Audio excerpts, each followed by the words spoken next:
This podcast is sponsored by Talkspace. Last year, I went through many different life changes. I needed to take a pause and examine how I was feeling in the inside to better show up for the ones who need me to be my best version of myself. When you're navigating life's changes, Talkspace can help.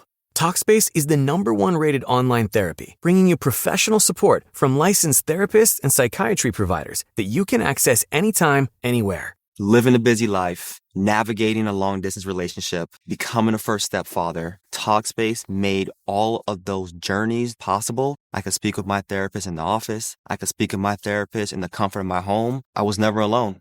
Talkspace works with most major insurers, and most insured members have a $0 copay. No insurance, no problem. Now get $80 off your first month with promo code SPACE80 when you go to Talkspace.com. Match with a licensed therapist today at Talkspace.com. Save $80 with code SPACE80 at Talkspace.com. Hey there, and welcome to the Think Fitness Life podcast.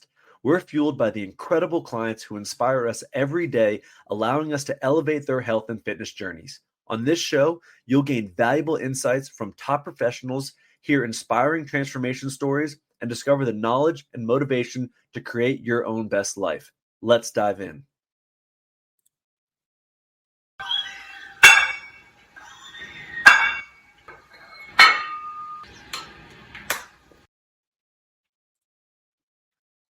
As someone who has continuously used therapy as a way to heal and elevate my personal performance, I know wholeheartedly that you cannot always read the label when you're in the jar.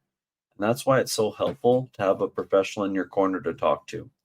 This podcast is sponsored by BetterHelp to provide our listeners with the opportunity to work with a licensed therapist from the comfort of your own home. Receive 10% off your first month when you sign up by going to betterhelp.com/TFL. That's betterhelp.com/T as in think, F as in fitness, L as in life. And remember, you're not alone. There are people out there who can help. All right, welcome back to the Think Fitness Life podcast. Today we have a guest on that my business partner Matt was introduced us together, or introduced him via email to me, and it was cool because I've been looking into the world of, let's call it, electrolytes and hydration, because there's been companies that have come out and caught in lies of what actually goes in their products is not what they're telling, and how some of these electrolyte companies and hydration companies aren't really what they say they are, or people think they're getting more than actually what the body needs. And as strength coaches, it's been one of our things lately to really dive into the science behind why we need so much sodium and how much we actually need. And there's some brands out there, I'm going to say Liquid IV, that's just child's play. It's kind of weak stuff. And I tell that to my clients.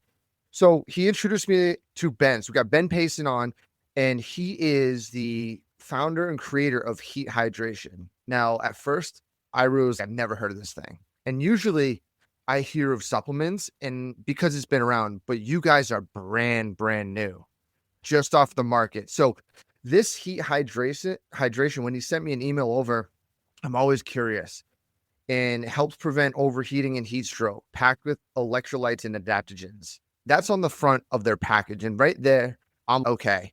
Now we're talking adaptogens, and we're talking overheating and heat stroke, which most companies will talk about hydration, but now we're bringing it to a different level. And we're going to dive into what is in this that actually packs a punch, because it's not just the salt and the sodium that's in this that makes it, in my opinion, honestly, I'll be real, one of the superior hydration drinks out there. And I've even used it as a pre-workout, but we're going to get into that because of what's in it. But we'll bring on Ben. Welcome to the show. Thanks for having me, Eric. It's great to be here. So this Heat Hydration, what stemmed you to create an electrolyte where the market is already very saturated with it? Yeah, that's a fantastic question. I guess to really go back and give a little bit of background about myself, I'm a mechanical engineer by background, a former D1 Ultimate Frisbee player. And this company came out of both, I would say, passion and necessity. So I grew up in Maine. I moved to Utah around a year ago, and something that I was concerned with moving out here was the heat. because in Maine, it's a little bit more regulated by the coast. The humidity is different. It's a different type of heat, whereas in Utah, the dry heat. But I've personally, just as a human, I run hot. I have a fast metabolism. I'm a super active kid. So those two combined together just make my body temperature rise pretty quickly. And I've struggled with heat stroke pretty much my entire life. So there was really one defining moment that really brought me the idea of heat hydration, which was I was in college. It was the middle of our Frisbee season and I wanted to stay in shape, but I want to have a little fun too. So I went to Mexico with some of my friends over spring break. And there, it was a slow morning. I still wanted to get my workout in. I went to we were staying at a hotel place. And I went to the gym. Wasn't great. It was also very hot in there as well. So I was planning on doing a run. They don't have a treadmill or anything. I'm just going to go outside. And so we were in Mexico. It was about 95, 96 degrees, 2 p.m. in the afternoon. UV index was 11. And I was like, I'll be fine. I'll be okay. So I lathered up in sunscreen. I set my sights on this lighthouse that was about 5 miles away.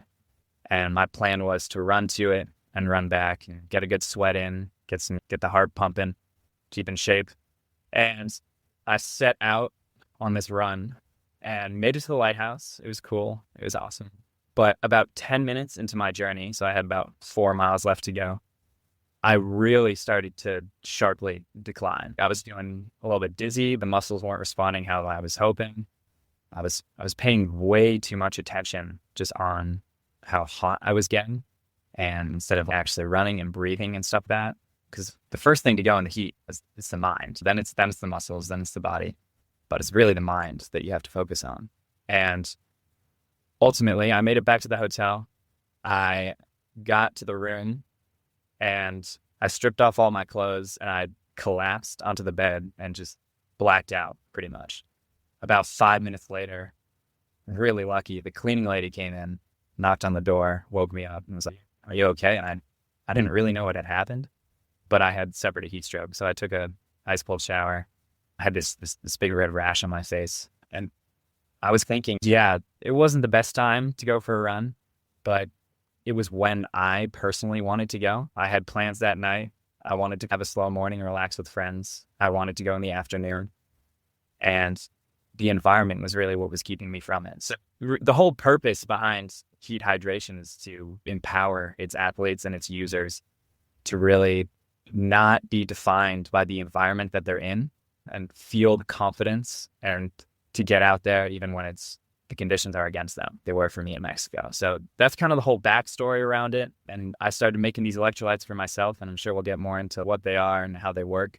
But I started making them for myself before I started selling them, and it's helped me from a physical and mental perspective.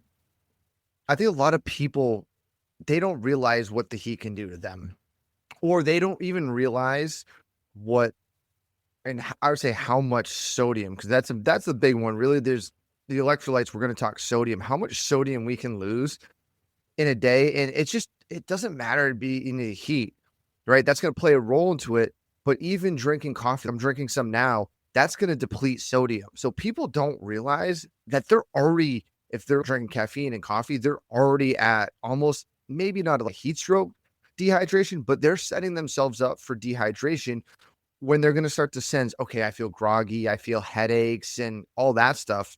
And then you add on top of it, you add the heat element. And right now we're in summer, so it doesn't really matter kind of where you are in the country. It could be hot and humid over here on the East Coast, but Utah is a little bit different. You guys still get the hot and heat, but it's not humid. But if you're out there all day, you're just burning in the sun and you're sweating. And most people who are, you said earlier, you're a sweater, you're an athlete. People who are very active, athletic, have lean muscle mass, they're going to be more prone to sweating because it's efficient. And therefore, they're going to lose a little bit more sodium.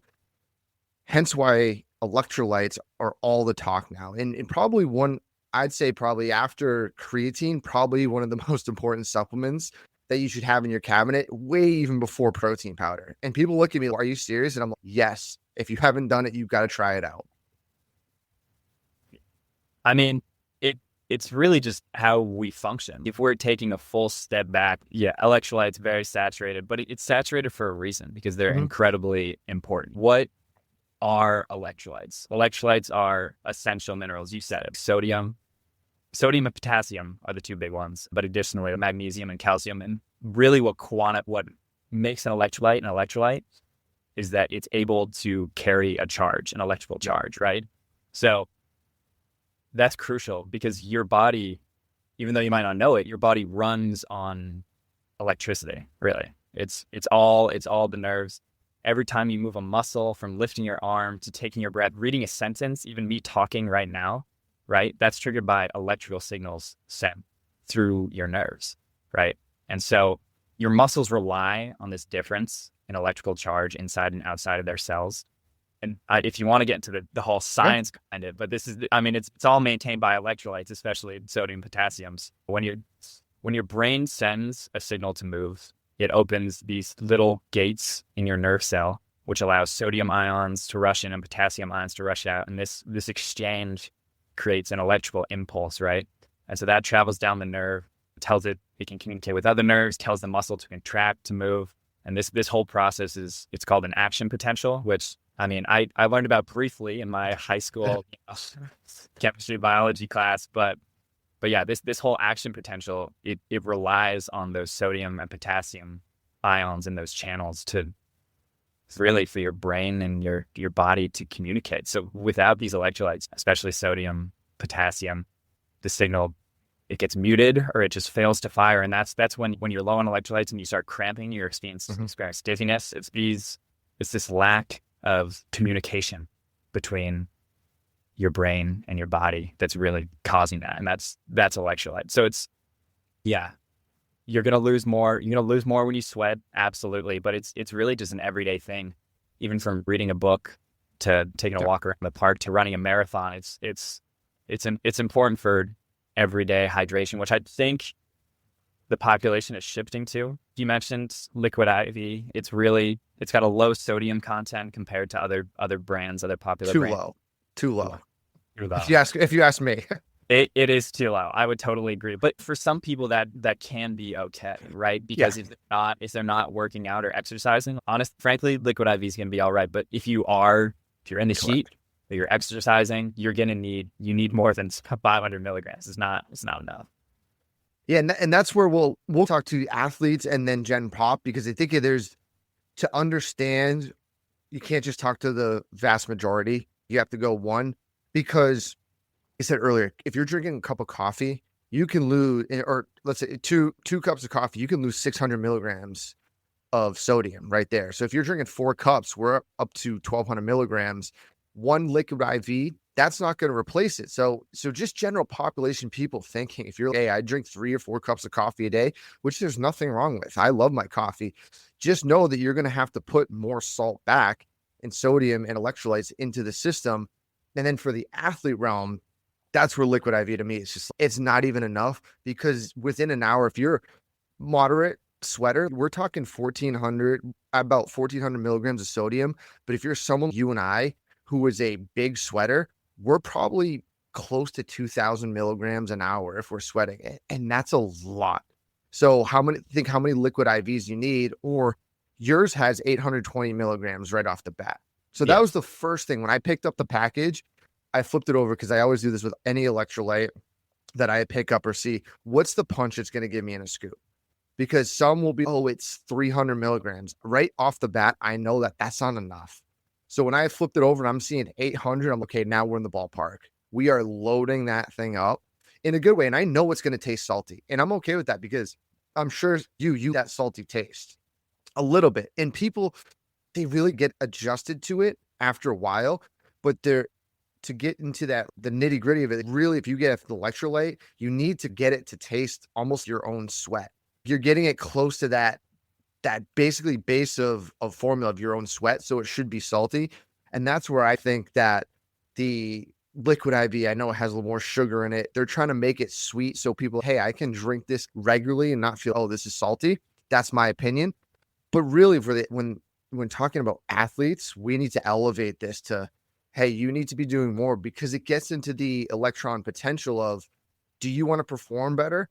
Do you want to lift heavier weights or run faster? Well, if you get a quicker signal and you have more readily available electricity to fire those muscles, your performance is going to increase. And it's showed in studies that it'll increase blood volume, but it can increase performance 8 to 10% because of what sweat will take away. And it's, wait a second, 8 to 10% is huge. When people hear that, they're, oh, why am I not doing this? Yeah. Yeah. And that's exactly it. I mean, I love salt. I always have. I think that's partially because I sweat a lot. I love to work out. I would actually, when I first started electrolytes, I really started them after going to the gym. I would go in the sauna, and that's when I noticed myself really sweating and feeling a little bit dizzy. And I was talking to some of my other gym friends, and they were like, "Yeah, you should try electrolytes." And the first thing I grabbed was liquid IV, and it didn't cut it, frankly, for me. So I started. This is way back. I started making my own. I would bring a salt shaker in a Ziploc bag to the gym, and I would fill up my water bottle, and I would pour that thing in. And people would look at me, and they'd be like, "What is this guy doing?" It didn't taste good. It tasted like seawater. Just table salt. Just table salt. Just table salt. And we can get into the behind that table salt versus we use pink Himalayan salt, which has trace minerals. But I would just do the table salt, and I didn't like it, but it works. I felt better. I felt more refreshed. And the sauna, instead of turning into this sleepy chamber, which is what it was, it turned into rejuvenation, I would say. Yeah. And a lot of people, they hear salt and they think, oh my gosh, salt, sodium, it's going to raise my blood pressure. But if you read the literature and read books, that's been disproven. It's really, it's the sugar that people are eating with high sodium levels that's driving poor health. But salt gets attacked, and people, I'm sure they do the same to you. Oh my gosh, how can you put so much salt in your system? It's, what do you mean? Well, I just lost a bunch, and it's actually not causing high blood pressure. It's just taking the beating of it, where they don't want to really fully admit sugar is, in my opinion. But salt is not bad for the system. And you mentioned pink Himalayan, because as always, I always find people I talk to, our journeys are very similar. We're athletes, we train, and then we go table salt. And then all of a sudden we get down a rabbit hole. We got to look for better salts.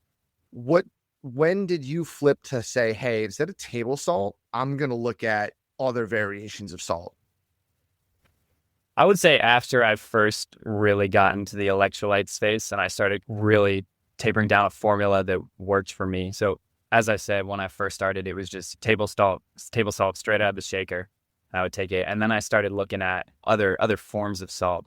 Again, I've always been a big salt fan. So when you go to marketplaces and see those little tiny sample trays of salt, they got the volcanic, the pink Himalayan, the whatever. I love that stuff. So I went down into a rabbit hole around that. And pink Himalayan salt is fabulous. It's extracted straight from the earth, and it has over 80 plus trace minerals in it, which I think is what really differentiates it from traditional table salt. So, and at Heat Hydration, we really try to use the most quality ingredients and be super upfront with you. So yeah, obviously I'm going to go with pink Himalayan salt. From what I've seen, that's been one of the best. And not a ton of electrolyte brands out there do that. They're going to choose table salt because it's cheaper. It's easier to obtain. Whereas pink Himalayan salt might cost 3, 4, 5 times the amount, depending on what you're getting. But it's better for you. It provides those trace minerals, and it's just a more natural, less processed version of the mineral salt.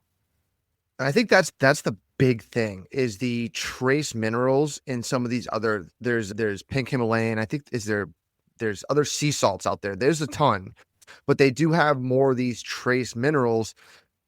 Regular table salt's decent in my opinion, but it doesn't compare to some of the other stuff that, I mean, I'm sure in your cabinet, you probably have a couple different variations of salts that you want to cook with and flavor. I have regular table salt for one reason in my cabinet, and that's to clean cast iron pans.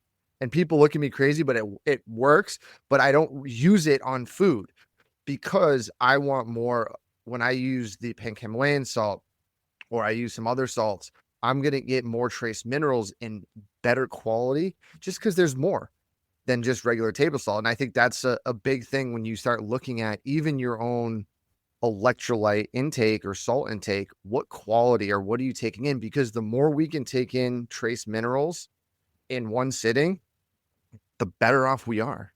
Yeah, that's really what it's all about. It's funny you mentioned that, because when I started this journey, I also just switched out my table salt. I don't have, my roommates might have some table salt, but I exclusively use pink Himalayan now. And also, here I can taste it too. It just feels almost fresher, but You can definitely tell the difference in salt. And then the other thing I tell people with salt, and depends on where you go, the little packets of salt, you go to a restaurant, sometimes you got to be careful on those. Companies will mix sugar with the salt, or they'll mix maltodextrin or dextrose in because they want it to taste sweet. So a lot of people who are just pouring salt packets that they get from utensil packets or out in fast food or whatever, just be very careful, because that's where they're going to hide the sugar in. Just some of these other companies have hidden sugar or these maltodextrin and dextrose in their products because they need to taste sweet, but they don't have to. Salt is salt. You might as well just drink fluids with salt, and it's just going to taste a little bit saltier, but it's not the end of the world, and you adapt to it. Yeah. And that's a point you brought up there. It's the lack of transparency with other brands and stuff like that. Again, I mentioned this. We try to be super transparent with what we're giving you at Heat Hydration. One thing that we do is we don't even include natural flavors in our blend. So this is transitioning from salt more into flavoring and natural flavors.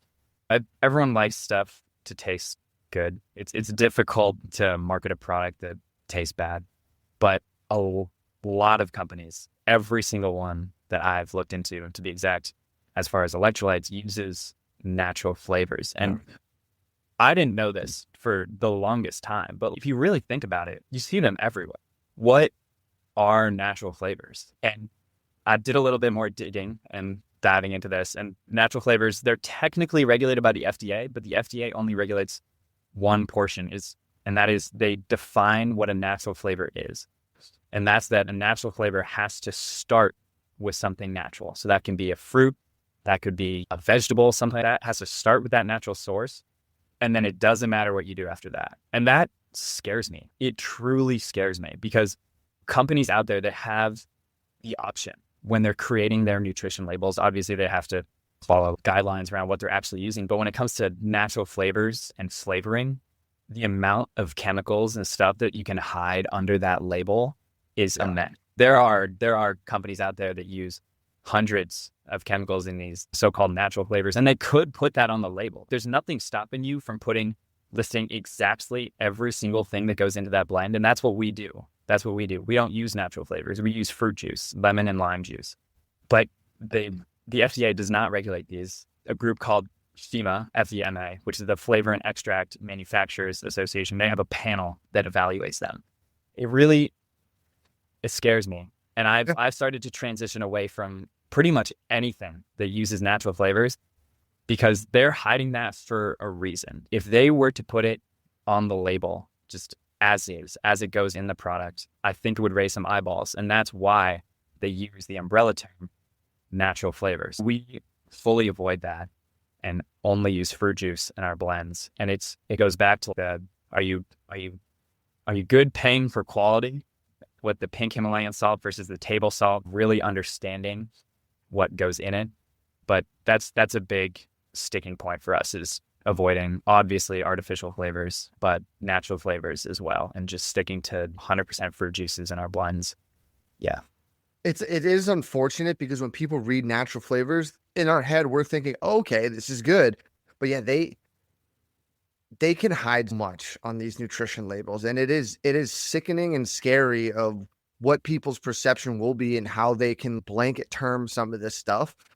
And when in reality, it's not really what you're ingesting. But that's a conversation for a different day, because you and I we could ever get heated at the FDA and all these things, because you see natural flavor and people are like, oh, this is great. It's we have no idea what's in that. We don't know the process. It's just one of those things where they can hide stuff in, and it's false advertisement. It's blatant false advertisement. They've been doing it for years, but it's great that companies like yours are starting to now call that out and be like, look, we're going quality. Yeah, it might be a little bit more pricey than your liquid IV, but quality matters. And people start to see that. especially when we're starting to get in the sports supplement world or just the supplement world. When you go to CVS and you see something, oh, $6.99 for this, and well, why are some of these other ones a little more expensive? Am I going to buy the Cadillac of one and get best bang for my buck, or am I just going to buy the crap version that people are starting to know that there's just filler crap in? How can you make it cheapest as possible? And when you cut those corners to make it cheap, you don't get the same performance benefits. Yeah. And another thing when reading your ingredients, actually ask first, when you were doing your experiments on your kitchen table or kitchen countertop, because playing with supplements is fun, what led you to for this combination of things? Yeah, that's a fantastic question. How it started, again, I was making this for myself before I actually started marketing it and building this brand. But essentially how that whole process started was I wanted something that actually had electrolytes. We go back to the liquid IV discussion, how there's 500 milligrams of sodium. I wanted something that packed a punch. We have 820 milligrams of that sodium, 300 milligrams of potassium, 90 calcium, 80 magnesium. Something that's actually going to deliver results as far as electrolytes. That was the base. Once you have the base, I messed around with that a little bit, tried higher sodium levels, lower sodium levels, really settled on 820 as a good middle ground. But after that, it really came to the heat tolerance aspect of it, right? I did a lot of research. And if we're going to go straight back to basics, heat transfer, right? Just heat dynamics. Okay. There are three primary methods of heat transfer. Okay. That's conduction, convection, and radiation, right? Conduction is physical touch. For example, you have your stove on, you touch it, you instantly pull back, you felt that heat, it's hot. That is heat being transferred from the stove to your finger via physical touch, right? Then you have convection. A good example of this is on a winter day when the field temperature is lower than the actual temperature due to wind. That's convection playing a role, right? When the wind blows past you, you have more exposure to those air molecules that are cooler on your body, but stripping away heat faster. It's the movement of a medium across another medium, right? That takes away that heat or adds heat if the other medium is hotter. But anyway, that's convection. Radiation is this stuff. When you're standing outside in the sun, in sunlight, it's going to be warmer than in the shade, right? Those are the three basic methods of heat transfer, okay? And internally, right, which is where heat is generated, there's really only one that works, and that's convection, okay, right? Radiation's off the table. Your organs and your muscles and stuff are internal. It would be difficult for sunlight's going to reach your skin, but we're trying to take heat away from your innards, okay? That really leaves conduction and convection. And conduction, again, physical touch. Metals are superconductive. For instance, the thermal conductivity of copper, which is a high heat conductivity, is about 400 watts per meter Kelvin, okay? Skin, muscle, and fat tissue, they hover around 0.4, okay? We're talking 1,000 times different, okay? There's really not much room for conduction to move heat from the internal part of your body to your skin where it can be perspired to sweat, right? So that leaves convection, right? Which is blood. Your blood is constantly flowing to your body. That is the number one way that your body moves temperature from your muscles where it's generated to your skin where it can be perspired to sweat. That's how I got focused on the amino acids that we use, primarily L-citrulline and L-arginine, right? Those are vasodilators. They create nitric oxide. L-arginine is converted to nitric oxide. Nitric oxide relaxes the inner muscles around your veins, increases the circumference of your veins, allows more blood to flow through. L-citrulline is the precursor to L-arginine. Those in combination really dilate your blood vessels and increase your blood flow. And again, convection is due to it takes heat away for a couple variables, and one of those is the flow rate. If you increase the flow rate, naturally you're going to take more heat away. Did a lot of research on what really works together, and I looked at a lot of nitric oxide boosting supplements to develop this blend, right? Because this really focuses on nitric oxide and increasing blood flow. And L-citrulline and L-arginine were the two main amino acids that I focused on. And the reason that they're in the proportions that they are, again, we use 2,400 milligrams of citrulline and 600 milligrams of arginine, is arginine is directly converted to nitric oxide, right? And citrulline is converted to arginine, which is converted to nitric oxide. The 600 milligrams of arginine give you that initial kick, that initial boost in nitric oxide, whereas the L-citrulline will then slowly go down to the arginine to the nitric oxide. It's a more sustained response. We're giving you that initial kick and then that more sustained response. And I experimented with many ratios, but I knew that I wanted it to be around 3,000, 4,000 milligrams as the final result, but varying citrulline, arginine, and then my favorite part was going out and testing it. My favorite workout to do for this was, have you heard of the Murph? Yep. Yeah, love that thing. It gets me, I'll really compete at it. It gets me going, gets my blood flowing. You got the cardio and the strength in one. And I would go test it out and see how I felt after. And this combination of 24 to 6 of citrulline to arginine really, really, I found was one of the best. And that's the L-citrulline, where I looked at the package and I'm, wait a second, why did he put it in? I had a feeling because for heat, amazing. But then I looked at it from my realm, because I sweat, but I'm more of a strength athlete. Lifting, I don't do much out in the heat, but the performance boost you get from L-citrulline and L-arginine are boom. That alone, before, let's talk about pre-workout realm. Most people get a pre-workout because they want to hype themselves up on caffeine, right? Which, if you think about it, caffeine is a vasoconstrictor. And if you want to promote as much blood flow and nutrient delivery to your body to get big and strong, caffeine's not the answer. I hate to break people's bubbles. Hey, yeah, it's going to give you a little CNS boost, but where you're going to get a lot of that stuff is the nitric oxide increasers, L-citrulline, L-arginine. And most people probably know, or don't, if they don't, L-citrulline, you got to get it from eating a lot of watermelon. The fact that you put this in here, I'm just, because I've been using it as a pre-workout. Before my workout, I'll go in, and I also, I'll tell you, I add creatine to mine. And for performance reasons, and also creatine, or I'm sure creatine it helps with heat resistance. We're working on the same realm as I'm concocting this drink with your stuff. But that boost from vasodilation, the blood flow from increased NO2, that's really what I was, okay, this is really separating it from any other electrolyte I have looked at or taken, because most of it's just based on sodium and salt. But now you have this performance-driven supplement that now says, hey, I'm going to give you the best option. Now, if you're out running marathons, I think this is probably even better. My wife does.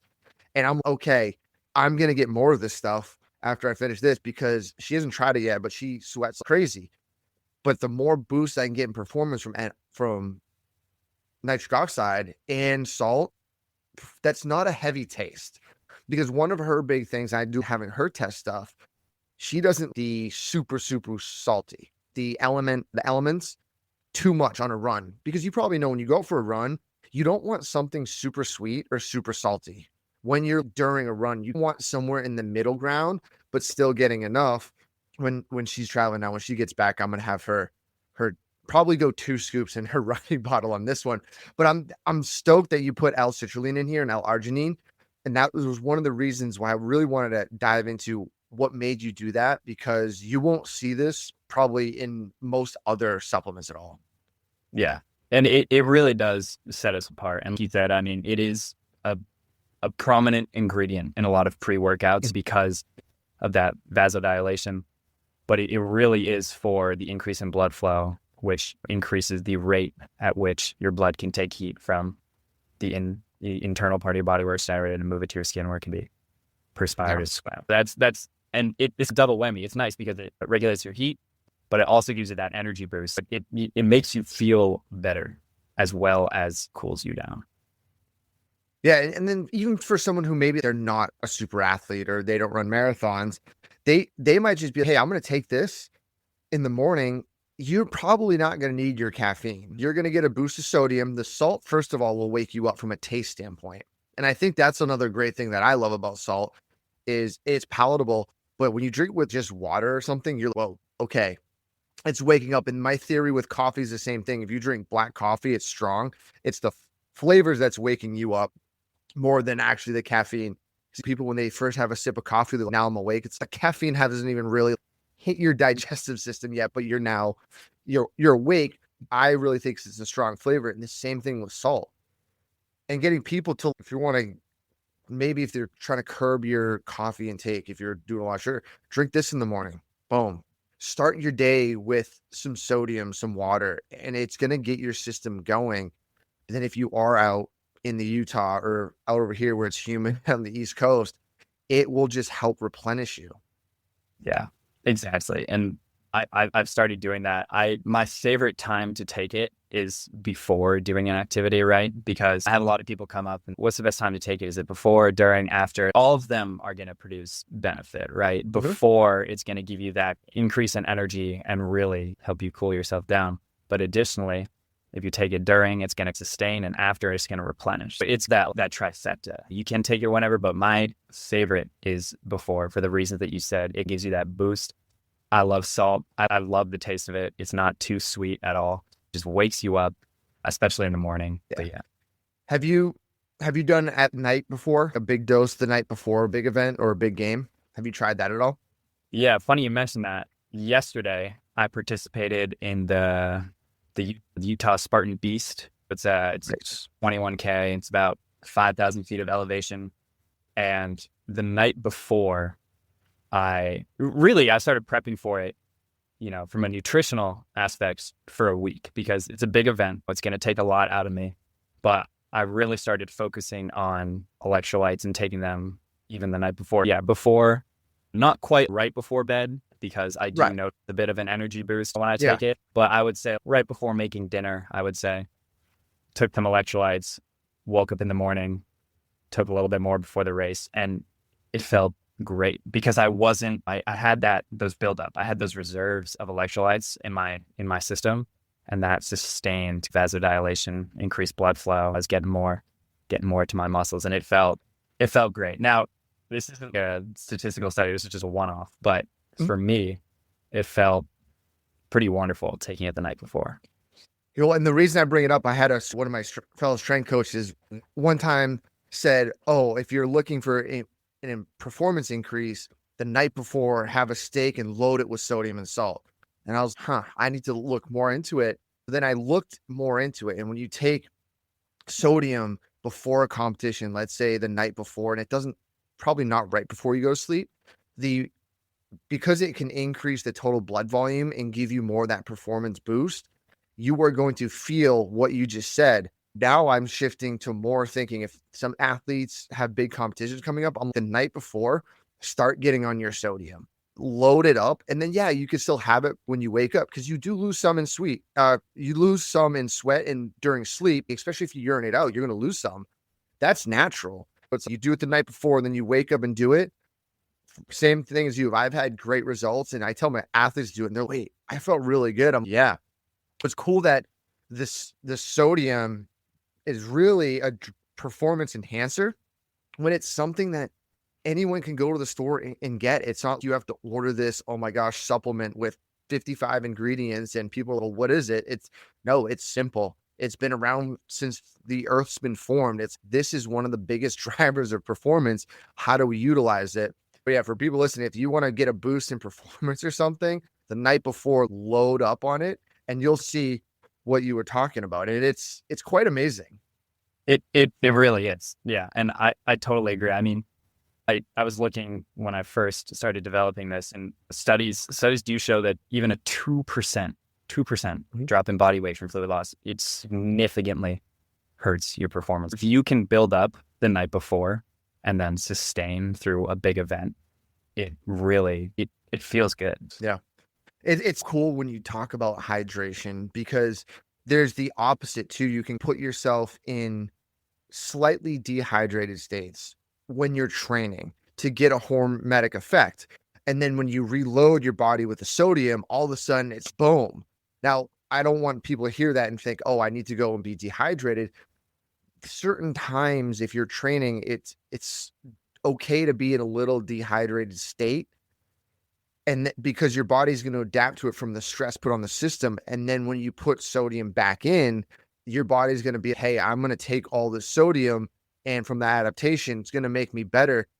We can get in this crazy world of, hey, how we're going to start to program and periodize sodium or electrolyte intake around how to drive performance. Now, this conversation gets into the weeds of what I have to become this sports freakish Frankenstein scientist where you're now trying to figure out everything. But in general, people don't need to worry about that. But if you're really trying to get an edge on performance or create an adaptation, that's a fun way to do it too. Stuff that where I won't have certain workouts, I won't have sodium during the workout. Then later in the day, I'm back on my sodium game and I'm changing days in, days out around my workouts. And it's quite amazing how you can boost your performance. Yeah. And I think it is important from an individual perspective. Everybody's different. Everybody knows their own bodies. Really experimenting with it and finding what works best for you is important. For you and me, again, stacking up on sodium before and during, I notice an increase. But for some people, it might be too much. And it depends on a lot of factors. Again, the intensity, your physical condition, the environment and stuff like that. But I would really encourage people that even if they've been feeling sluggish in the morning, try something new, switch it up, especially with electrolytes. Try it a little bit before bed, a little bit in the morning. It's going to give you a boost. I really do think it will help, but it depends, and it's huge. And I'd say most people per that, they're going to need more sodium, right? What we just talked about of cycling sodium for adaptation, that's once you have everything you have your base layers set. If you're already not in a hydrated state, you're not going to get those benefits. You're just going to actually make things worse. And then, of course, before any competition, and I'd say even if someone's going to go out and work out in the heat, you need to have electrolytes and sodium in your system. If not, what could happen to you? You could be playing with fire. It could go very bad real quick. And people don't realize it. And once they realize it, usually once you're past 4%, it's too late. You're treading on thin ice there. Yeah, it's tough to recuperate for sure. And the heat is debilitating. And something I also looked into this when developing this is how efficient really is the human body, right? Because when you work out, you're going to be generating heat internally. And it's pretty shocking, honestly. The human body is incredibly complex in many ways. You got a lot of moving parts. And it is incredible, but it's also shockingly inefficient. When we exercise, you heat up essentially, right? And up to 70 to 80% of the energy that you produce is lost to heat. Think about that. That's crazy. 70 to 80%. We're not talking single digits. We're not talking 10, 15, 70 to 80%. That means that 20 to 30% of the energy you get mainly from food, right, is converted into actual mechanical work, running, lifting, biking, breathing. They did a study a while back on an elite distance runner, Kenesea Beckel. She mainly participated in the 10K. Incredible runner, right? Running 413 miles. That's 14 miles per hour, roughly. He produces on these runs 1,500 watts of internal, right? For reference, your standard hair dryer on high, it's 1,200 watts. 1,200 watts. We're talking 25% more than a standard hair dryer, right? The human body is incredible, but it's super inefficient. And you're getting efficiencies, a couple that I wrote down here. Stair climbing is only 24%, lifting, lowering, 15%, shoveling snow, 7%. Most of the energy you're putting into doing stuff isn't mechanical, it's turning into heat. And that's why it's important to regulate it, because if you didn't, your body would reach its critical temperature, which is about 105 degrees internally, where it literally starts to break down. You're just going to start to essentially dissolve from the inside. But if you couldn't regulate heat, right, running 5-minute mile paces would only be sustainable for 12 minutes without reaching that 105 degree threshold, right? And clearly it's been done by hundreds, thousands of people before. Again, especially working out in the and stuff that I've struggled with it. That's why I started heat hydration, this whole thing. But it's shocking. We generate a lot of heat, even doing something simple, jogging, and your body just simply can't cool itself down fast enough sometimes. This just gives you an extra kick. It gives you that increased blood flow, takes heat away a little bit faster. I'm not saying you're not going to get hot if you go outside in 100 degrees heat, run a marathon. You're still going to get hot. It's going to give you that little kick that you need when it matters most. And it'll help the physiological process of cooling your system a little bit more, so you can endure and go a little bit further. And it brings it to the point where now, I'm sure you've heard that some of these medications now for ADHD and ADD, they blunt the body's sense of, hey, we're overheating.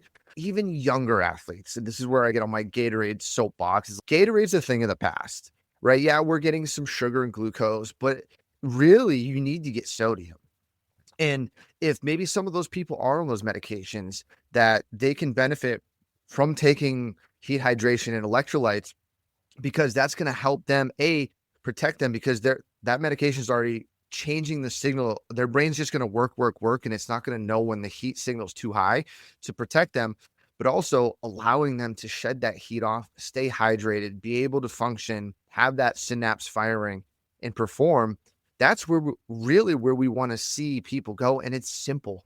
And it's not telling parents, hey, these kids need to be on this crazy supplement. No, it's maybe 10 ingredients, all of them, which besides L-citrulline and L-arginine, because people aren't going to know, but they'll go back and listen to it again. It's all base stuff. It's nothing. You're not going to know what is this complex or what are we doing with this. Anyway, I'd say even younger athletes, this could just be mixed with their water on game day or whatever and go, which exactly. I hope it is. Yeah, me too. Honestly. I think was crushed it. Answered all my questions. For you guys, where can people find you? And right now, I got the package in front of me. We got lemon lime, and I will say it's flavorful. One time I mixed it, and I used the same cup for my coffee and stuff, and I didn't mix it well enough. Then I put my coffee in and brought it to work, and I'm drinking out of straw, and all of a sudden I get lemon lime coffee. I'm like, whoa, because some of it settled at the bottom. I'm like, oh, there's some of the flavor. But I like salty coffee because it helps, but I need to, because I drink coffee. I said, I need to replace the electrolytes. Where can people find you? And do you foresee this is lemon lime's your thing? This is the flavor it's going to roll with. Yeah. First off, where people can find us, socials, heat.hydration. You can check out TikTok. I think Instagram is really where our main community is, but we sell everything online at heathydration.com.